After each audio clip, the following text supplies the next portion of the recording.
Hi, I'm Clara Wallace, and I'm the Assistant Director of Talks here at Sixth and I. Whether you're here with us in person or watching virtually from home, thank you so much for being with us tonight and for your support of a nonprofit. For anyone who's here for the first time, Sixth and I is a center for arts, entertainment, ideas, and Jewish life, and by attending our programs, you help fuel our mission to inspire more meaningful and fulfilling lives. We're excited to welcome B. Dylan Hollis back to Sixth and I tonight. He was here 2 years ago for his debut cookbook, Baking Yesteryear, which went on to be a #1 New York Times bestseller.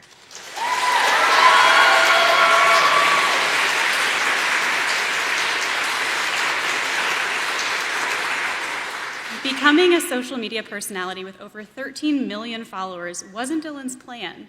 He's a jazz musician by training with a passion for big band jazz from the 40s and 50s. His fascination with mid-20th century American culture is at the heart of his adventures in baking.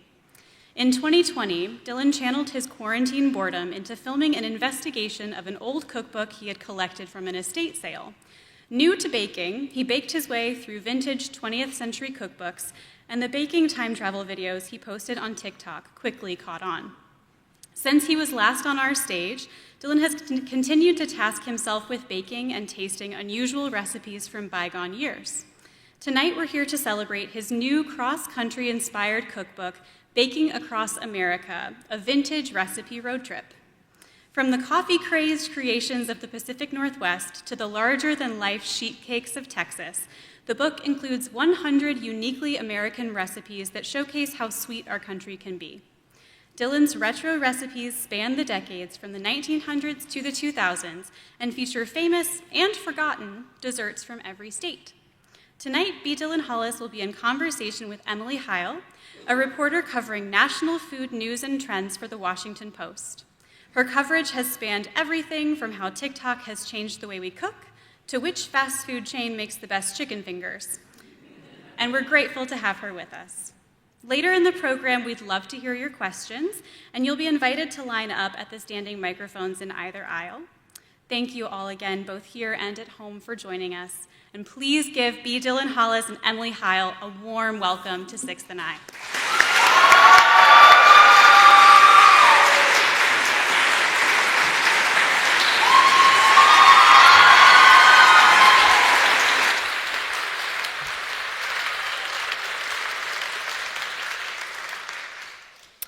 Hey, everybody, it's great to be here. I'm Emily. This is Dylan, who needs no introduction. Hello. And we are thrilled to be here at the beautiful Sixth and I. Might be drizzly outside, but it is always lovely here. I have to say, sometimes when I'm going to interview someone, I'm always thinking about, well, how am I going to draw them out and get them to show their fun personality? Make sure they're not too serious. I don't think I'm going to have any trouble with that tonight. None at all. So basically, if you get bored, it's my fault. But I just wanted to say, hello, gentles and lady men. Which I totally stole that. Apologies, but I love it. And just wanted to kick off this conversation with Dylan, and I think it's going to be really fun. Look forward to hearing your questions. So be thinking about that. So I guess I just wanted to start with, why another cookbook? I mean, you started as this social media personality. You could go and make a video and it would be seen millions of times. But this takes a lot of effort to make a cookbook. Oh, yeah. So why do that? Why do the dead tree thing? I mean, I say this as someone who loves dead trees. Made my career out of it. But why another cookbook? When I put the first one out, Baking Yesteryear, the response was similar to the response that I would get on my TikToks, which would be, oh my goodness, I remember this recipe. My grandmother used to make this. My mom used to make this. Or, in the last chapter, which was some of the worst recipes out there, I wish my mom didn't make this. But every now and then, whether in chapters or on a TikTok or short, I would record a recipe that was particularly famous in a certain state. And I recall back, I've told this story before, but the gooey butter cake in St. Louis, Missouri, It's Missouri, but I started calling it Missouri as a joke, and now I can't stop. But instead of those comments of, ooh, XY used to make this, or that's so good, or I'm surprised that's so good, people went feral. They were like, this is the definition and pride of my city. This is what it means to be from St. Louis. They had something. This was just a recipe, a set of instructions, and a dessert. But it was treated like a hero. Mm-hmm. People were so patriotic about a combination of ingredients. And I said, ooh, that's very interesting. Are there more recipes like that? Why, yes, there were. Yes. So I was like, let us go on a journey. Let's try and find those things from every state. I want to find out why they're special, why they're interesting, why people love them. And that's really how this started. And I mean, this is a very ambitious work, right? Like, I mean, that was a lot. So tell me, did you know exactly what you were biting into? I think if I knew, I wouldn't have done it. Because in order to do something as crazy as this, you have to be a little bit too ambitious, a little bit of a fool, or, have something not be quite right upstairs.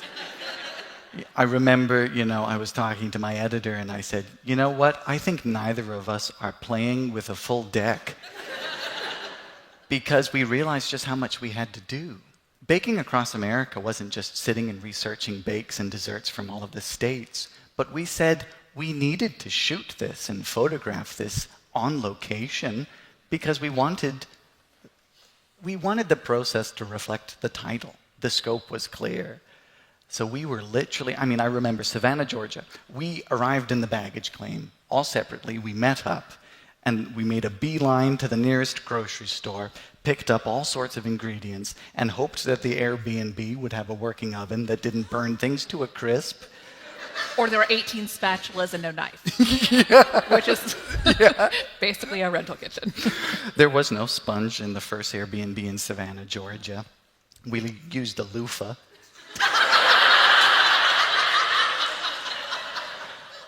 I did put it back. Smells so good. But it was fulfilling in such a way because there was a separate challenge there. We're used to, in food cookbooks and books of cookery, as you know, you've got a studio, you've got food stylists, you've got extra takes. When my Boston cream pie is falling apart on the streets of Boston and people are looking at me sideways, we don't have that much time. And there were some downsides to that. Some things are a bit nitty-gritty, but it felt really real. And it really embodied what I love about the United States, which is the wild, the wacky, and the wonderful. And give us a blooper reel. Did you ever drop that Boston cream pie, or did you ever I want the blooper reel? Anything? Yeah, so the red velvet cake on the cover of this book, I have a great photo of our great photographer, Mackenzie Smith, who took the photos all throughout this journey of her stood there with her camera, head down in shame, and 2 pieces of red velvet over top on the floor. But yes, there were some instances where we had the last slice of Kool-Aid pie in Omaha, Nebraska, and it fell on the sidewalk, and we picked it up and said, yeah. As the kids say, it'll buff out. The 5-second rule, right? Sure. Plenty of bloopers. Talking about the gooey butter cake, we had to bake that ahead of time. I think we were in Omaha. We were driving down through Topeka and then into Kansas City. But we baked it in an oven, an old school electric oven with 2 elements. And old school electric ovens sometimes bake from the top and the bottom, which isn't really what baked goods and recipes are used to.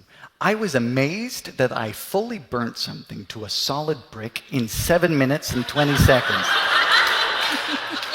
Plenty of bloopers in there.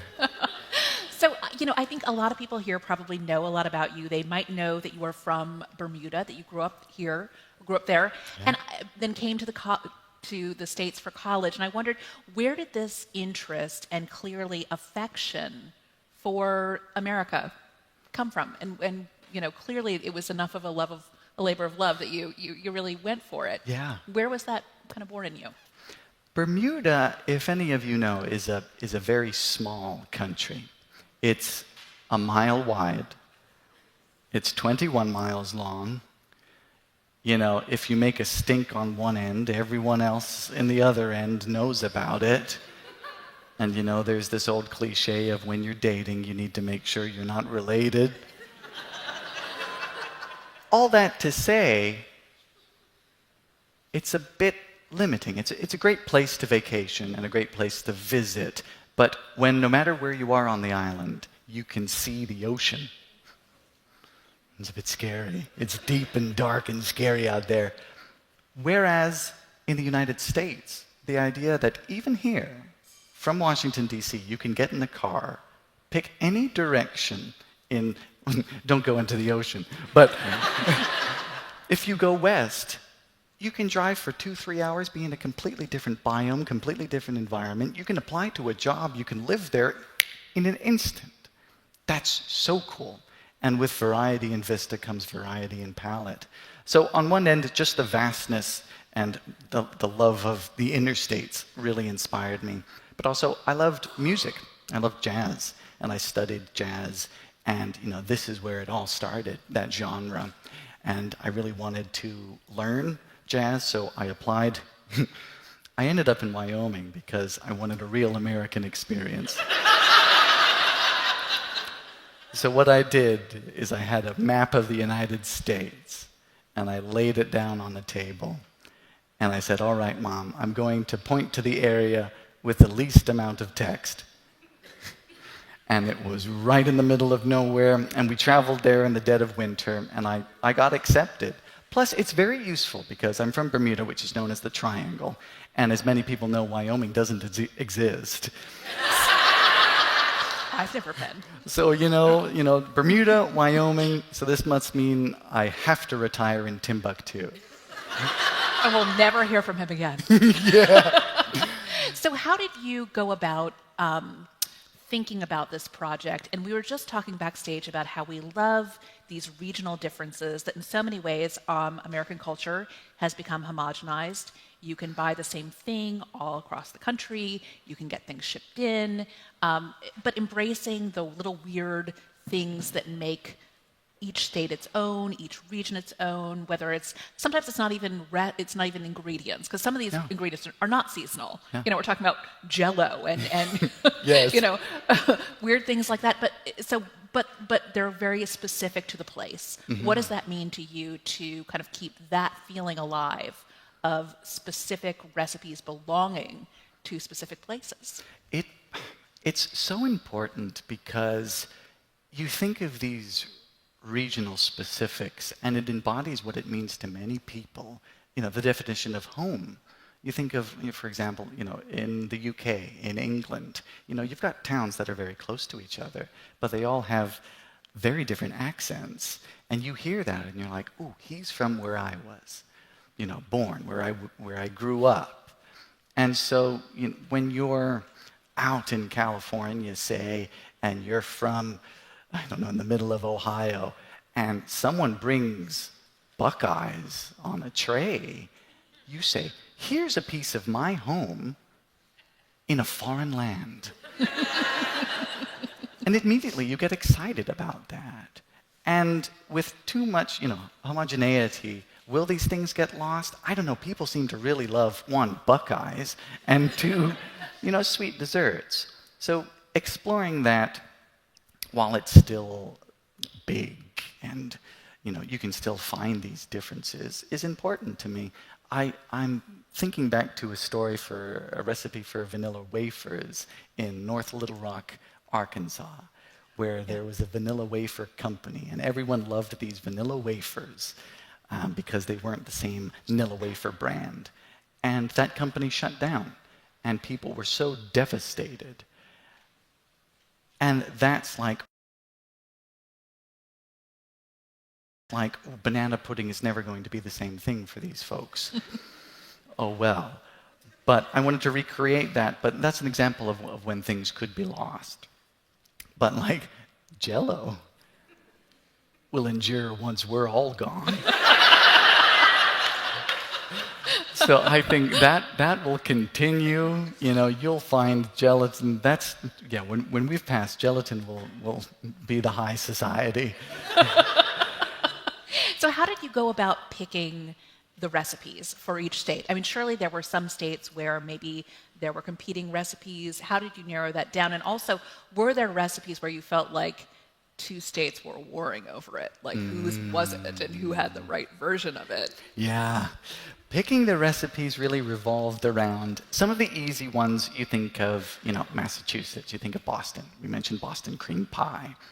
You think of Florida. What do you think of? Alligators? Key lime pie.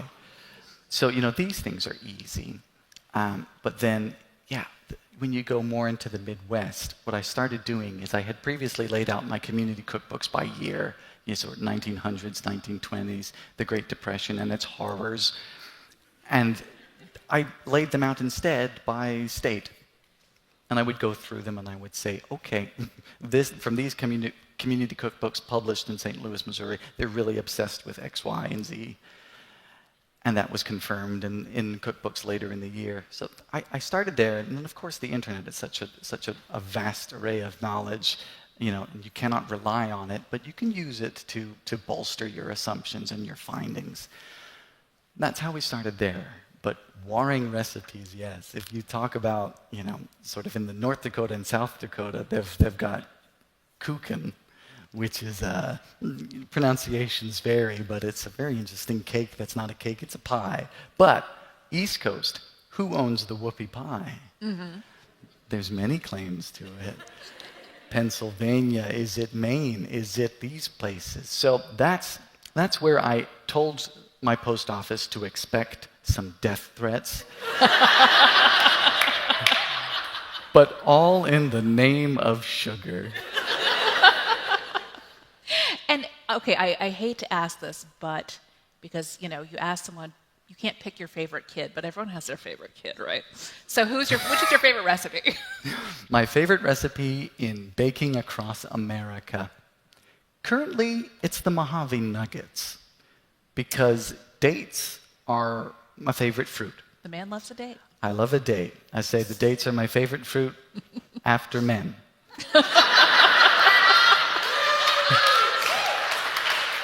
So he loves dates, then he loves dates. Yeah. I use that one a lot. But they're a confection. I love California and I love the deserts of California. And the dates sort of proliferation down there was purely artificial. Back in agricultural surveys back in the early 20th century, they sent out agricultural explorers to try and find what is going to grow the best in this arid, California desert. Because Americans are crazy, man. You see a desert with nothing in it, you say, I'm going to live there. But they came back from out Algeria way, and they came back with the date palm. And so it exploded in California. And people got really inventive because they tried to insert dates into everything, into cookies, into breads, into mailboxes for all I care. But Mojave Nuggets are a date confection that's just processed dates and coconut and nuts. And they're really nice. They look a little bit like cockroach eggs, but they taste really good. I like the Mojave Nuggets. Okay, so there's also a lot of really wacky trivia here. This is not just recipes. So here are a couple of things that I learned. In Hot Springs, Arkansas, that's where you, hello, in the house, that's where you go back in the day if you wanted to cure your syphilis. Mm-hmm. So there's that. Camel cigarettes and underwear both hail from Winston-Salem. Anybody? Winston-Salem in the house? Nope. Okay. The chiffon cake was invented by an insurance salesman from LA. So, yeah. There we, okay. Chiffon cake lover, maybe in LA. How did you find these wacky bits of trivia? What did you think was fun to include? And how did you pick all that stuff? I am very thankful for eBay.com. Because whenever I would bring in these cookbooks, a lot of my cookbooks, my old cookbooks, I would get from folks who watch my videos, and they would be sent in to the same post office that I told to expect death threats. And I built those, that collection from, my wonderful viewers. But when there was, trying to find more recipes from California, you would go on eBay, and you would bring in, chiffon cake, sections from Better Homes and Gardens from the 1960s. But no, truthfully, a lot of these anecdotes come from archives and microfiche films from newspapers and local libraries that have that available online. Yeah. We love a local library. Love a local library. And I mean, it is incredible how you can, log on to these local resources, and you can search by year, search by county, search by location, and if they're really great, you can type in keywords like chiffon, and then they'll give you stories. And, I was very thankful for that. And one thing I did in Baking Across America that I didn't do in Baking Yesteryear was in the back of the book, I listed all of these community cookbooks and things that I referenced to make this, because that was my one big regret with Baking Yesteryear. So they're all in there in the back. And that's give it up for local cookbooks. We love our community cookbooks. Speaking of those cookbooks, you get these cookbooks, and they are, from women's clubs, or they're from, the SPCA, or they're from, whoever, or they might just be handwritten recipes. I love some of these stories that you tell about pulling these recipes, and obviously a lot of them are not going to be very precise. Bake in a warm oven. Yeah. All ovens that are on are warm. What does that mean? How do you translate those very rough, very vague recipes into, particularly, not, it's one thing when you're making a video, a short form video, but this is a cookbook that I think people are expecting to be able to cook from, and to get really good instructions. Modern cooks are expecting to be able to follow it and have it turn out to be something delicious. How do you do that? It's really hard. Exactly what you said is that sort of, since I'm in the realm of vintage cookery, these old cookbooks are sparse when it comes to a lot of this information. Or they might have ingredients that are not familiar or accessible to a modern cook? Yes, or just in such strange, arbitrary language. Butter the size of an egg. My favorite is bake until done. But to answer the question, you would find these holes in these recipes for, pecan pie from Georgia. You would find these holes. And then you can reference another pecan pie. And you can say, okay, this has the same ingredients as this one. This must be the same thing. This says to bake at, 350. This is going to work. This other one says to bake at, 450. That's going to be a hockey puck. We can't do that. So you create these, but sometimes you are flying a little bit blind, especially with the just concepts. The Buckeyes was one of them, because sometimes they will just, something about Ohio. Is they assume that you know what a Buckeye is, and you better make it right. So you are flying blind, but it's kind of intuitive, and I'm thankful for that. If we were to go older, 1890s, some of my cookbooks have, instructions on how to make lye, or how to make soap, or there was a treatment to grow hair, and it involved, ethanol and glycerin and, tincture of oak bark. And then you're really flying blind. But yeah, just piecing things together. I do love those really old cookbooks where you'll find the medicines right next to the hors d'oeuvres. And you're like, I don't know. Which am I serving tonight? Yeah. But in your videos and in your last cookbook, you had some very bad recipes. So you eat them and you make it clear that this is not delicious, But I feel like this one might be different, right? These are all good? Yes. Okay, there you go. Yes. Just making sure, because I wasn't necessarily sure from the descriptions, but if you tell me, I'll believe you. Yes, I thought about including some bad recipes, but, could you think of the reaction from including some bad recipes and then putting the state? Uh-oh. I did have to have a very tense, clenched conversation with my editor because I really like a Waldorf salad. And in the 1950s, we loved things that jiggled and were cold and clammy and solid. And there was this Waldorf, it's called Waldorf Unstaz, which literally means in stasis. And it's because it's a Waldorf salad frozen in gelatin. And it's this mighty mold. And I either thought about, I must have contacted a psychiatrist because I really did like it. And I said, I want to include a gelatin mold in this cookbook. And they said, would you like to still do a cookbook? Anyway, Had the ink dried? we did end up getting the Waldorf Unstaz in the cookbook. And one interesting thing is that some of the recipes in Baking Yesteryear, my first cookbook, I got letters saying, I don't know what you're talking about. The pickled cheesecake in the back of Baking Yesteryear is actually fantastic. Thankfully, I have a few cards from that psychiatrist I could lend out. Okay.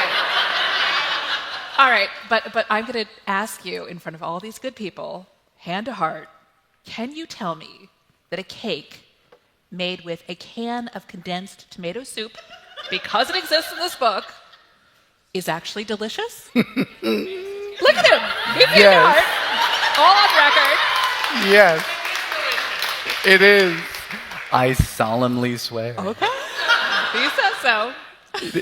And it's one of those amplifiers. It's one of those strange things that it's the recipe for New Jersey, which you're taking a risk there because New Jersey. You don't want to make them mad. Just in New Jersey in general, you're taking a risk. No. I've watched The Sopranos. Campbell Soup Company has come out of Camden, New Jersey. And when you think of iconic things from America, I mean, that Campbell's tomato soup can, it's far-reaching. But they had their condensed tomato soup, and it was the secret ingredient in many spice cakes back in the 1920s and 30s.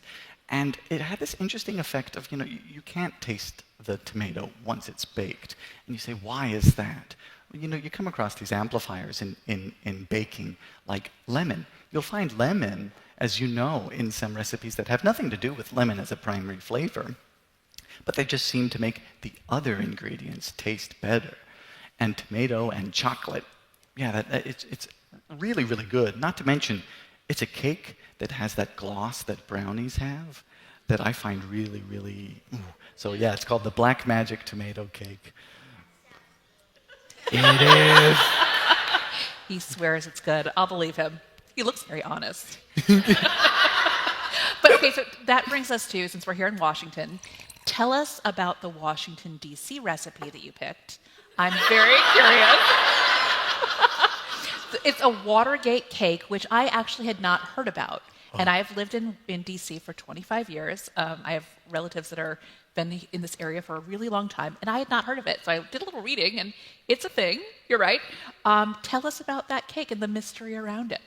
Mystery is one word for it.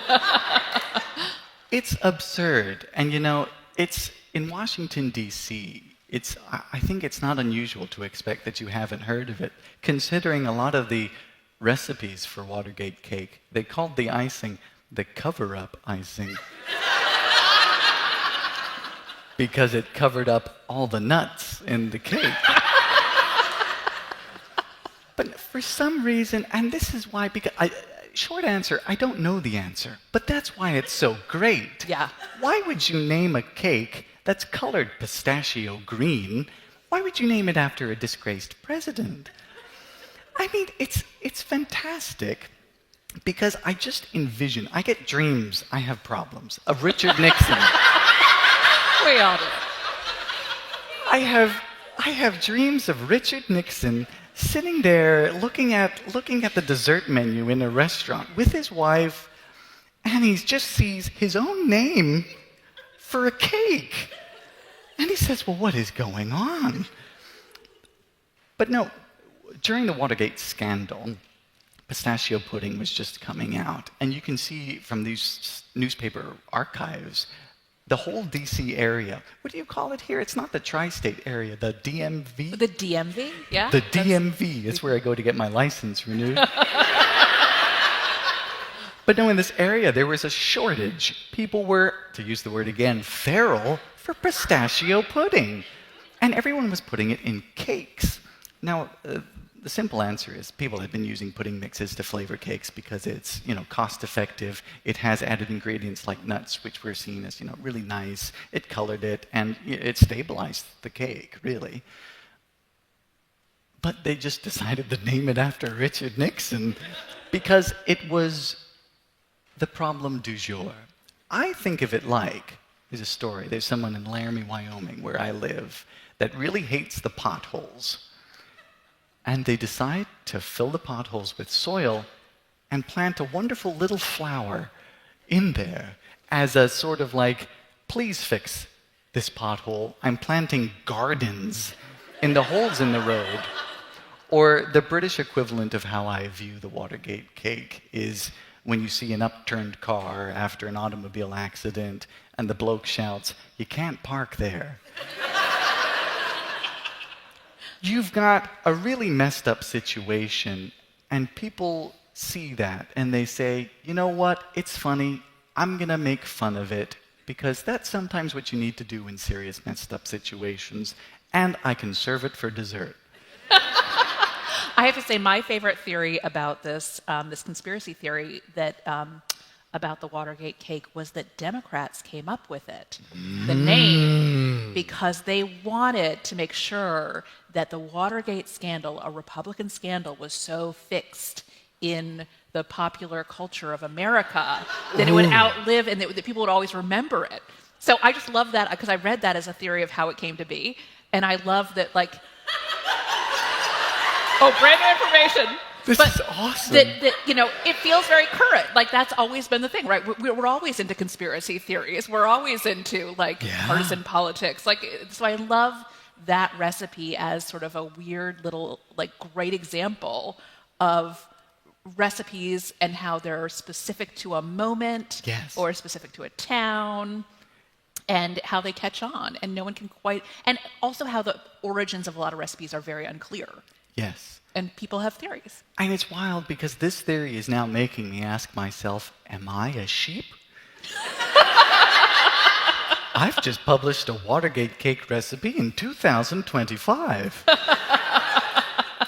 But no, isn't it strange how we can talk about such an intersection of culture and even politics, with a recipe? It's really cool because that's what these are. They're time machines. They bring back a place, a time, a flavor. You taste something that you haven't tasted in 30 years, and you can almost, like scents, it brings you right back. I remember that. And to think it was concocted, that adds another layer. It is DC. We have our ways. No, and what you just said, I'm so fascinated by. Clearly we are so motivated by nostalgia, but you have a lot of young fans who never lived these recipes, who maybe their grandparents don't. And it's almost like we're nostalgic for something we never even experienced ourselves. And how do you think about that? That especially for a younger audience, how do they connect to that? And how do you explain that feeling that they like about it too? I'm up many a night, honestly, thinking of this. Because I experienced it very recently when I made, for the first time, a tater tot casserole. Okay, Minnesota. Tater tot hot dish, someone yelled. Because I made this, and I'm from a completely different country. I had never had it before, and all of a sudden I said, I remember this. I was feeling nostalgic for something that I had never had. And that immediately made me think, as I've thought before, is a recipe really just a set of instructions for recreating an ingredient? And because so many people seem to be connecting with this, I would argue no. There's more magic to it. I was having this conversation yesterday as it pertained to music, whereas you have a piece of sheet music from, Johann Sebastian Bach, and here is something written centuries ago, but it's a set of instructions for recreation, and you can put that up on your piano, your harpsichord if you're fancy, and you can play it and you can experience something exactly how it was heard back in the day. And so are you connecting? I'm going to start talking crystals and moon phases in a second. So I'm not going to go there, but it just highlights the deeper mystery to this. So that's one side. The other side is that currently in modernity, we spend a lot of time on the internet. I like general assumptions. Some of you might not, but boy, very recently are we just assaulted with so much information, such widespread dissemination of everything from, A to Z, Z. And it gets a bit overwhelming. And there's a reason, for example, I think people are turning again to film cameras. I think there's reason why people are trying to bake things that have survived the test of time, because maybe they've survived the test of time for good reason. Maybe they should have stayed 6 feet under. We don't know. And that comes to the last sort of idea, which was because there were no safeguards in place for the wacky cookbook committee in 1969, Omaha, Nebraska, they were able to publish something like a Yum Yum salad. And they're not going to find that in, Southern living these days. So that's a genuine connection to absurdity. So there's interest because it's like you're exploring something that's been well established, and you can talk about it to your grandmothers. So there's something new, and you get it new 2 ways, from how you discover it and from an actual account. So I could go on for hours, but there's so much fascinating things there, and that's why I read cookbooks like novels. Well, and I love that you love old things, because I love old things too, and I will literally stay up late at night bidding on dumb vintage stuff on eBay. Yeah. But when you're talking about the tactile bit of it, Yeah. like, do you actually love touching those old cookbooks? And you're bringing them to people through this virtual audience, which is very cool, and people are experiencing that way. But what is it about the objects that are cool to you, and what does that speak? How does that speak to you? Everyone wants to hold something, and they want to have something tangible, to sort of add on to, your last question. We're talking film cameras. I think that's why people have records, vinyl records, because you can interact with it. You can pick it up, you can set down the needle and watch something. And that's a set of analog things going on. And with a cookbook, the fun things about the community cookbooks is they all had little doodles on the front. And, sometimes it was a fundraiser for an elementary school. Sometimes it was, like you mentioned, an SPCA fundraising cookbooks. And on every page was, a little picture, dot matrix printed dog, and had the little name. And, there was the, picture of a dog, and the other side would be your hors d'oeuvres. And you would be like, I hope it's nothing to do with the dog. But now, to interact with them is cool because you feel like a guardian of something. You feel like you're protecting something. I never like when people throw away these old cookbooks. That's why if I had a truck, it would be bad news, because I would just make the rounds with estate sales and yard sales and pick up every last one. But it is history that you can touch, and when you bake from them, it's history that you can eat. A point that I always go on. But you get too old, and it starts getting spooky. I remember opening up a package from New Orleans, Louisiana. No return address.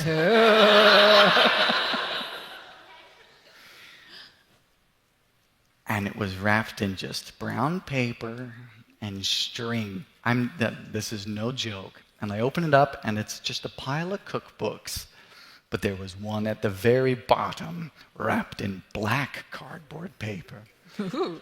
Anyway, I opened it up and I dropped it. And after the plume of dust had settled, it was a first edition 1900 Picayune Creole cookbook. And it is an incredible cookbook. It's fantastic. A lot of people will tell you the first edition was 1901. It's not. It's 1900. But after I dropped it, I think I must have disrespected it. Oh, the cookbook was talking to you? Because I sent my Cadillac on the front of this book to the repair shop. My Lincoln Continental blew a starter. And the modern car that I drive, because the rest of them don't have seat belts, I got a blown tire. So you have to be careful with the old tones. There was a ghost of a mechanic in there, I think, that was getting revenge. You have to be careful with the really old ones. I love those stories because I feel that. You feel that. You feel like someone is talking to you. Sometimes there are notes in the margin, which I love, of an old cookbook. Somebody telling you, whether it's your mom or your grandmom, like, oh, substitute this for this, or Aunt Gladys used to do this. Yeah. You feel like you're in conversation. In conversation or witnessing a feud. Yeah, there is that. When there's a big rubbish, on there. And some of these are great because they have 42 recipes for, chicken salad. Oh, and there was dispute over which was best. So they were just like, well, let's include them all because we can't, no one's going to settle that debate in the ladies' club. And then you might find correspondence to, like, how did they get the first recipe for the chicken salad or that. It's really fun. Like you say, you can interact with it, and you like the little smudges, you like the little marks of red, and you hope it's not blood. And and that's why people like books too, I feel, just in general. And tell me, one thing I wanted to ask you about in Baking Across America, there are poems for each region. Yes. So he's a multi-hyphenate, folks. I mean, he is no longer content to be social media, superstar / cookbook author / now you're a poet. I'm trying. Look, I'm getting up there in age. I can't. You got to make something of yourself. I can't be yelling at my phone camera forever, Can you imagine me with a cane and yelling "Eggy"?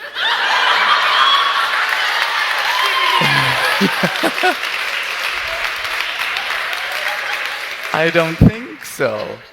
So yeah, I tried my hand at some poetry. Uh-huh. I don't know if it's any good, but like I say, my post office is ready. Who writes hate mail about poetry? Ooh. Oh, I think you'd have to be a pretty sad person to do that. Any English majors in here?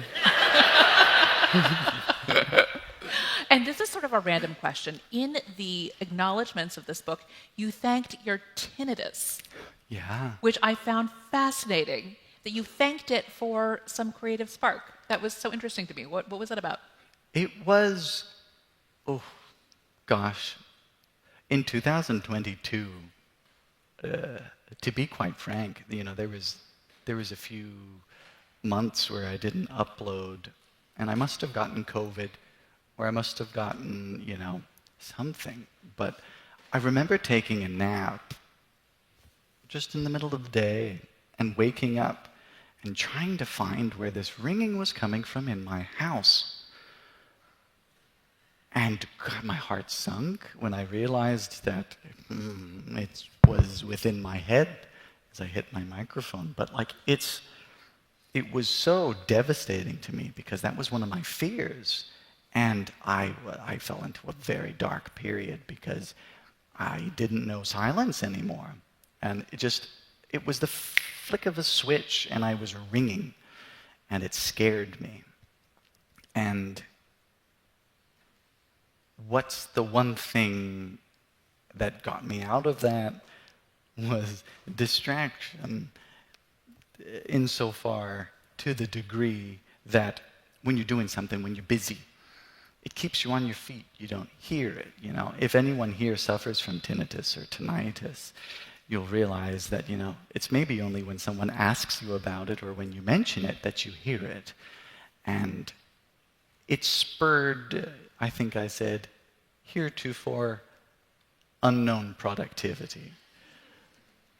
And it was really useful because I had graduated. I wasn't doing anything aside from social media, so you get to sleep in until 2 p.m. And I didn't have anything to push me. It's Wyoming, so no one's there. No one's coming to help you. No one can hear you scream. But when I was up and when I was baking, especially when I was yelling at you lot, I didn't have to think about it quite so much. And also, I think everyone has and will have one significant, sometimes many significant hardships. And it offers the ability for reformation a little bit. You get to really realize your strengths. So I do thank tinnitus because it got me out of a slump. And I learned that fear is a very powerful motivator. That's a really great reframing of that. I like that. And I think that's something we can all think about. Yeah. Yeah. Right? Okay, I'm going to ask one last question. It's probably not a fair one, but I'm going to ask it anyway. And if you guys wanted to, we'll be taking questions from these mics here. So if folks want to line right up, queue right up, and ask your questions. But my question is, and I hate asking this because you're right in the middle of this wonderful tour for this great book, but do you know what is next for you? Or even if it's not a project, what are you thinking about? What's motivating you right now? Do I know what's next for me after this? After this. And maybe that's enough. Well, it begs the question, why did I go all out for this one? I was thinking about this the other day, and I said, if you do another cookbook, what is it going to be on? And I was also thinking, I've been doing these videos for 5 years, and it's the same shtick. I yell at you and I say, from 19... And it's 60 seconds, and you all know what eggy sounds like, and I'm so thankful that you keep watching, but I'm like, why do you keep watching?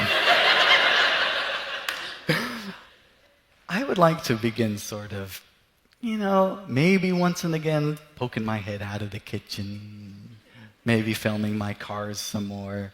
I have an entire degree in music that is just lamenting.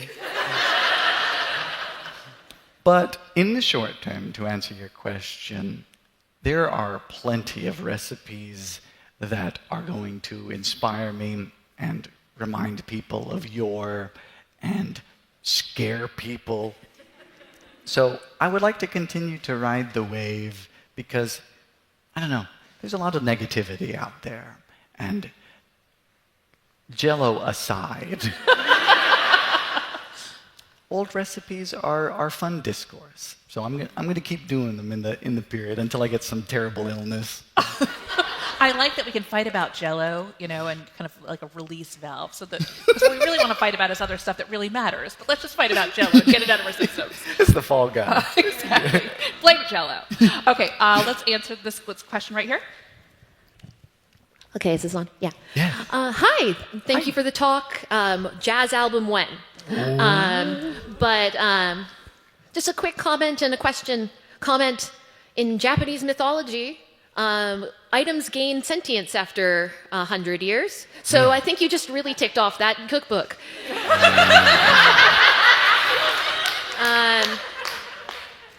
Okay, actual question. My friend are from the Seattle area. We loved your section there, Pike Place and all that. Oh, yeah. And I was really stunned and excited that you included Nanaimo bars, because we actually grew up very close to the Canadian border to BC there. And your commentary about, all the license plates. How did you come across some of the more anecdotal, community-based facts of the recipes, and how did you come across the recipes like a Nanaimo bar where you wouldn't get it necessarily like in a Starbucks, No. which there are many, that really do actually define that kind of region. Yeah. It's Nanaimo bars are interesting because if you folks don't know, they're not American. They come from British Columbia. And I actually have a cookbook from the Women's Auxiliary to the Nanaimo General Hospital. Ooh. And the interesting thing is that I heard comments about Nanaimos. You have to try Nanaimo bars. I think I did it's called a Hello Dolly, or you've heard them as 7-layer cookie bars. Yes, magic cookie bars, which I would get comments that would be, oh, you got to try Nanaimo bars. And I saw this cookbook, and I said, okay, goodness. Now, I won't dismiss the fact that through the internet I knew about Nanaimo bars, but a fun fact I can offer is that the first recipes for them weren't called the Nanaimo bars. But I was doing my research, and the hospital has since been demolished, and they were just first called chocolate squares. But like I mentioned earlier, the local newspapers, which was how I found out the date that the hospital, got exploded, got ended. That's my source for local information. But do you think that Nanaimo bars was a good choice? Yes. Because they are all Yes. over that area. Of course, the rest of Washington State would say, there's more to Washington than just Seattle. But no, there's regional variety there. And the other recipe for Bing cherries for Washington, that's really interesting too. But that's another conversation entirely. Yeah, we've been to Puyallup, and Yes. the maple cookies, we were like, we've never had these. Anyway, sorry. We're going to take a question from over here.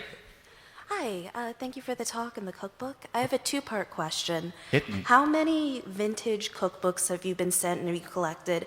And for the ones that aren't copyright and legal protected, would you ever make a project of digitizing them in all their vintage sketched glory?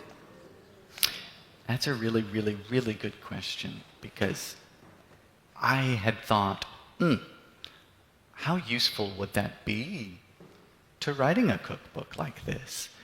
Instead of breaking my back carrying, I have a storage unit with just cookbooks in it.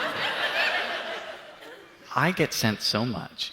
And it was 2020, when I didn't even have that many followers. I think everyone was just stuck inside and was just mailing things. By my estimation, I have about 870. Which, if you think about it, doesn't sound like a big number. It's a big number. Digitizing and putting them online, that's a really hard question, because do I have the right? Do they consent? They're dead. You don't find many of them uploaded, even from community libraries, local libraries. But at the same time, here I am now hoarding them like a doomsday prepper. Is that right? It's one of those, and it's not a cop-out to say, I don't have the knowledge acquired to say whether or not there's a right answer there. More so, I would rely on someone like the wonderful folks here at the Library of Congress to do something like that.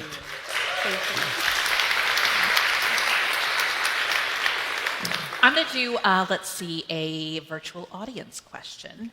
And I'm going to do, let's see, Tom from Alexandria, Virginia. Ooh. Hi, Tom. Watching you on Facebook, it is clear that some of the recipes you test are not very good. Do your cookbooks only contain recipes that produce baked goods you enjoy? I think we actually realized we did talk about that. So yes, Tom from Alexandria, I will assure you that we have him on record as saying yes. So let's go to Rachel from Falls Church. Yes. What's one dish you've made that you could have gone without trying? And what's one dish you've made that you wouldn't hesitate to make again if someone asked you? That's a great question. Thank you for watching. The Yum Yum salad. I'm going to describe it briefly. I'm so sorry. It is a yellow Jell-O base, because to call it lemon might be to utter a lie. But it's lemon Jell-O. Great. 20 ounces of crushed pineapple. Great. A half pound of cheddar cheese. Grated up in there. And here's the crazy thing that I've been trying to ask people because it's haunting me. There's a half cup of vinegar. Unadulterated, unmitigated vinegar. So that's, right then, that's premeditated. Yeah. So the title of it is ironic. Yum yum. And then then you fold in some whipped cream so it's creamy battery acid. And then they have the gall to say, your choice, olives or pickles. But that's the Yum Yum salad. That's one thing that I could do without making. But truthfully, the reason I did it was because the name gave me hope. And I realized that there are people out there who don't want the best for you.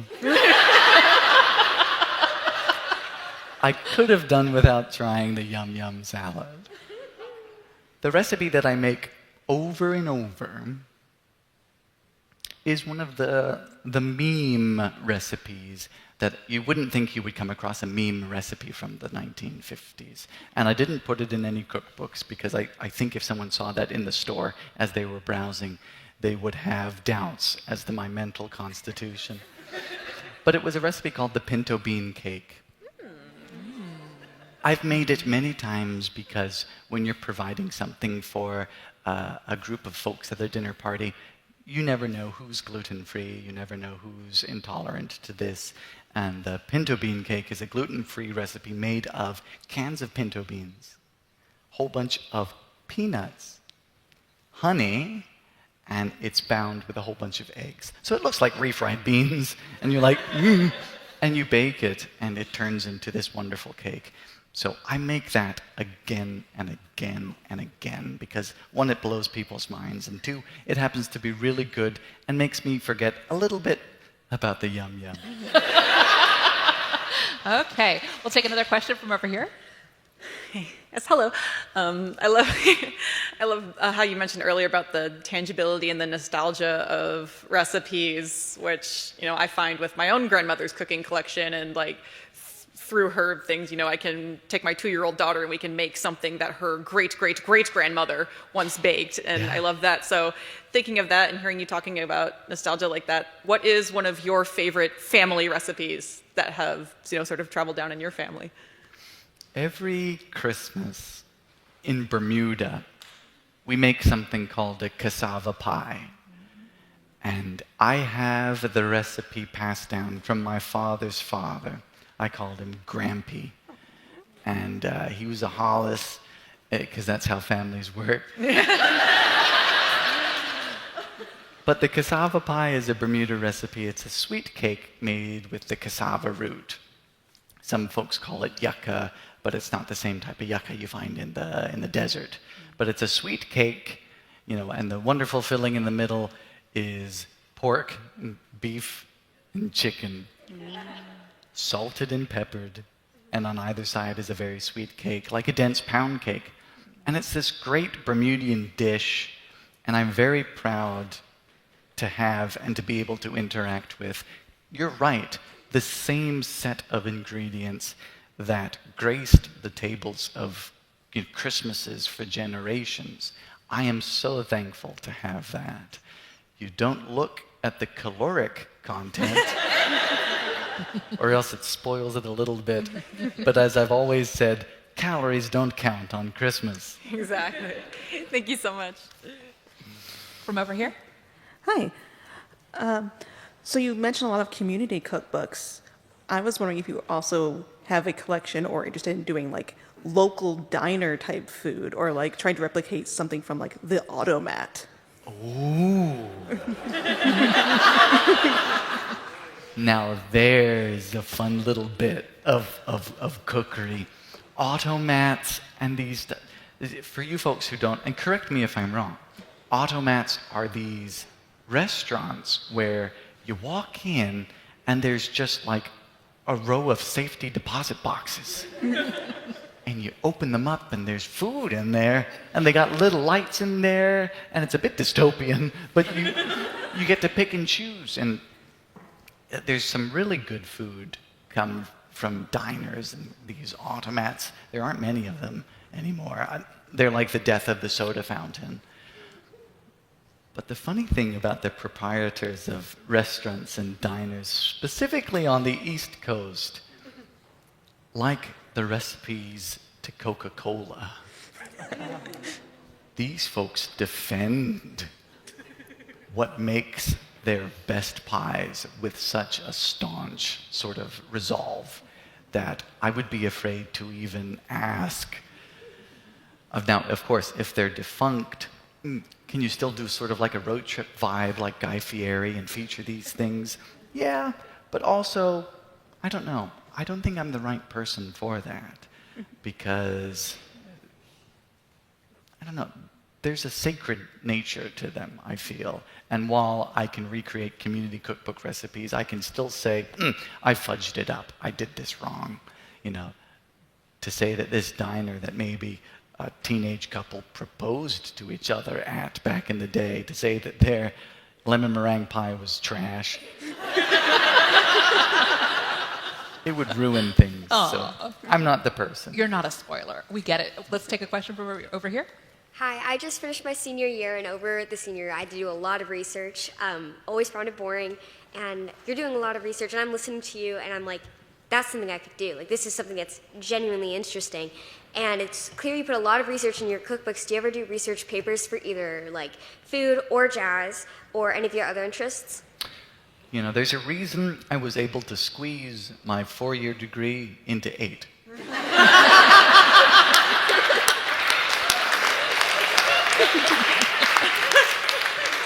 I'm not very good at that. When it comes to writing essays and stuff, I feel like I have to be super, super, super interested in that which I do, and I have so much joy and fulfillment from this that no. But you are correct, is that is certainly something you can do. I have a friend of mine who's gone into sort of library sciences, and these sort of researching and archival work is really fulfilling, I hear. But no, I personally don't write any other of those things. I wish I had the Constitution. We'll take a question from over here. Well, first, I keep watching because you always bring a smile to my face, even when I've had a rough day. And my question is, what is Frank up to while you're on the road?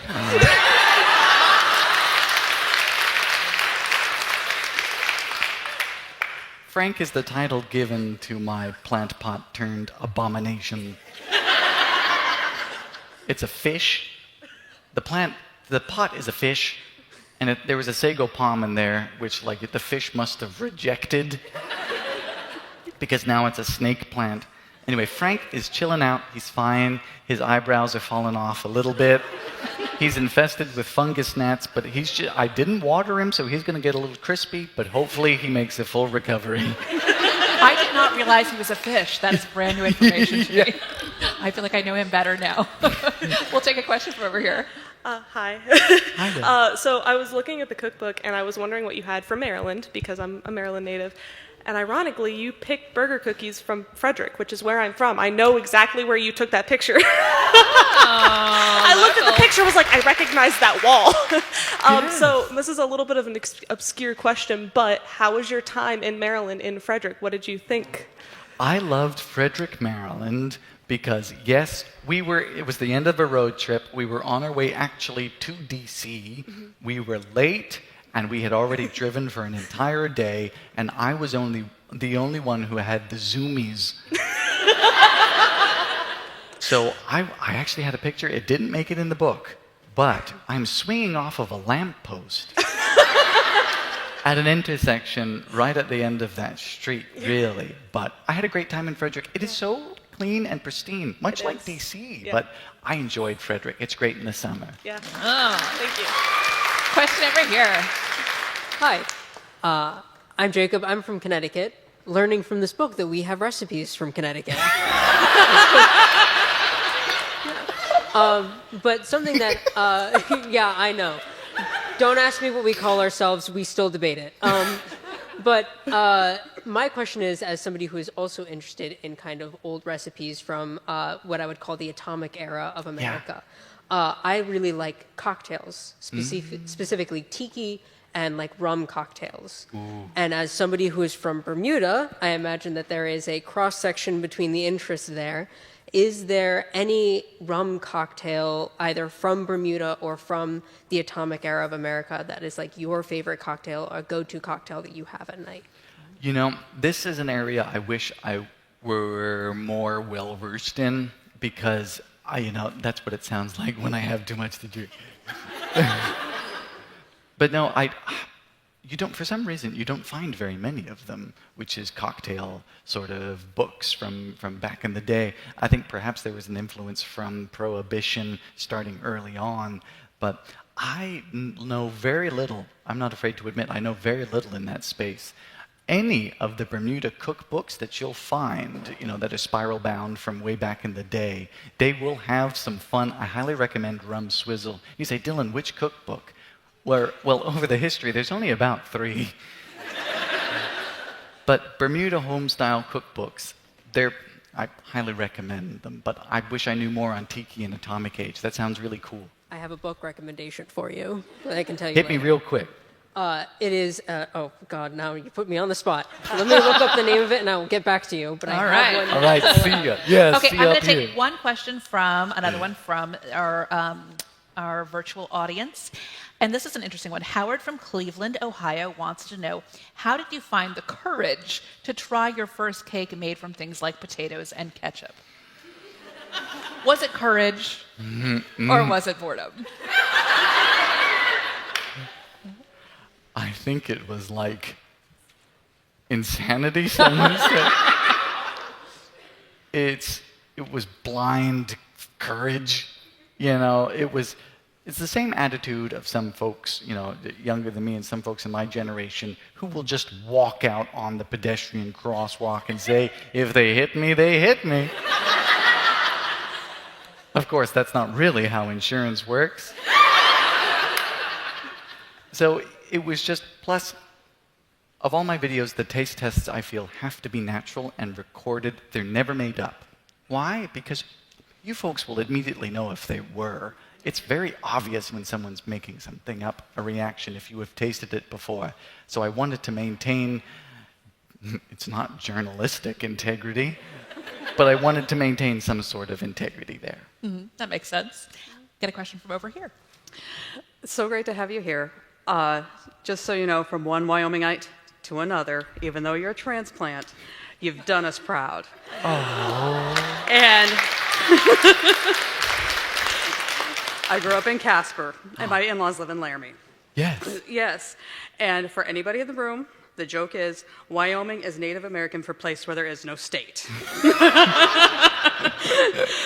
My question is, in the journey through the cookbooks and social media, when you're researching and finding all these recipes, has there ever been a recipe you've just looked at and said, oh, hell no?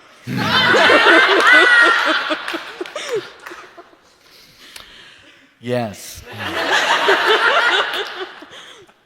There is a recipe for muffins, I want to say around 1972, and they were called Mega Yellow. And they had cornmeal and flour and eggs and the things you would expect, and 2 boxes of dry Kraft mac and cheese mix. What? And for some reason, I just got such a visceral reaction. Now, I've had pork cakes and I've had, jellied meatloaf, but the idea of like a Department of Transportation, road safety, yellow muffin really put me off. I don't want a gooey, high visibility muffin. So yes, the Mega Yellow. Also, what a name. You'd find that on like washer fluid. Yeah, I just did. Wow. Yeah. Things that you have not made that look so bad, even you wouldn't make them. That's something. We'll take a question from over here. I'm going to ask a question two different ways, answer whichever side you want. Domestic cooking and baking is often seen as and culturally as like a woman's thing to do or a girl's thing to do. So have you gotten negative pushback being a man doing it, or have you heard positive feedback from young men who are like, yes, I can finally cook, there's somebody else out there like me? It's a very good question. I will state for the record that I believe it to be true because it is. As a man, I have a lot of privilege on the internet, and I do not get much backlash at all. It's a privileged position to be able to present this without any sort of judgment in that area. I wouldn't be a very good-looking lady either. But I have gotten inspiration, particularly from the generation younger than me, which is like, yeah, I've taken an interest in baking because of you, and that really warms me. However, I tell them, out of all the people to take interest in, and the comments will be on the video for Yum Yum Salad or something. And of course, then they'll say, I'm baking for my family this Christmas, and I say, pick the right recipe. So yeah. But I think that goes to the idea that sometimes when we're watching you, we don't necessarily want to make exactly what you're making. I think just the idea and the spirit of it can be inspiring, right? Fun in the kitchen. Fun in the kitchen. We all like that. How about that? We have time for two more questions, one from each microphone. Okay. We'll go here first. Hi, my name is Ren. I have more of a sort of just kind of silly question. What is your favorite catchphrase that you use when you're baking? Because you have so many options. I do. I do love it, of course, but I don't say moo juice. I don't love moo juice as much because there's a subsection of people who seem to think I say moon juice. So it's a bit large to squeeze. But there's that. I really like synonym. Same. Because, like my pronunciation of Missouri, it started as a joke, and now I can't say synonym. Exactly! Now I can't say cinnamon correctly. I sometimes mix them up when I'm doing it in class. I say synonym, and then sometimes I'll say synonym. Because I watch your videos all the time. Yeah, I love that. How about one last question from over here? Okay, Dylan. Yeah. Hi. Hi. You always make me smile when Mom is putting in my infusion sets because I'm a type 1 diabetic. And did you ever have any intrusive thoughts? With some of these recipes, I'll spare your ears the urge to say things uncouth. Sometimes the descriptors that would best fit something are explicit. So I get those types of intrusive thoughts. But then again, I mentioned Richard Nixon enters my mind far too often. So I do get some. And then I always get, intrusive thoughts as to whether or not, I've done a recipe proud. There's worry about this cookbook, which is new. Did I do states justice? Did I do this correctly? Is Ohio going to come after me? So yes, I do. Well, that is reassuring because I feel like we maybe do a little bit. But thank you guys so much. This was so fun. Thanks for joining us, and congrats.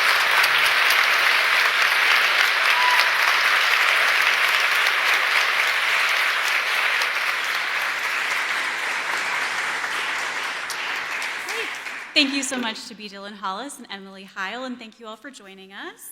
If you'd like to stay for the book signing and you have your ticket, please stay seated, and we'll call you up shortly.